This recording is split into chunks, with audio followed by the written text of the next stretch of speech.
ప్రజాధనాన్ని కొల్లగొట్టి సొంత ఆస్తులను పెంచుకోవడానికే గత పాలకులు జగనన్న కాలనీల పథకం తీసుకొచ్చారని ఆరోపించారు మంత్రి నాదెండ్ల మనోహర్. పేదల ఇళ్ల స్థలాల కోసం భూముల కొనుగోలు, ఇళ్ల నిర్మాణంలోనూ భారీగా అవినీతి జరిగిందని తెలిపారు. రైతుల నుంచి ఎకరా ₹1,00,00,000 కొనుగోలు చేసి ప్రభుత్వానికి 4-5 రెట్లు ఎక్కువగా విక్రయించి భారీగా ప్రజాధనాన్ని లూటీ చేశారని తెలిపారు. ప్రజాధనాన్ని దోచుకున్న ఏ ఒక్కరిని వదిలిపెట్టే ప్రసక్తే లేదన్నారు.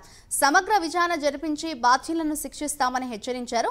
కూటమి ప్రభుత్వం ఎన్నికల్లో ఇచ్చిన హామీ మేరకు ఇళ్ల నిర్మాణానికి ఇస్తున్న ఆర్థిక సాయాన్ని త్వరలోనే పెంచుతామన్నారు. తెనాలి మండలం పెద్ద రావూరు, సిరిపురం, చావులూరు ప్రాంతాల్లో పేదల కోసం నిర్మిస్తున్న లేఅవుట్లను పరిశీలించారు మంత్రి నాదెండ్ల మనోహర్. లబ్ధిదారుల సమస్యలను అడిగి తెలుసుకున్నారు. కాలనీల్లో కనీస మౌలిక వసతులు లేకపోవడంపై అధికారులపై ఆగ్రహం వ్యక్తం చేశారు మంత్రి.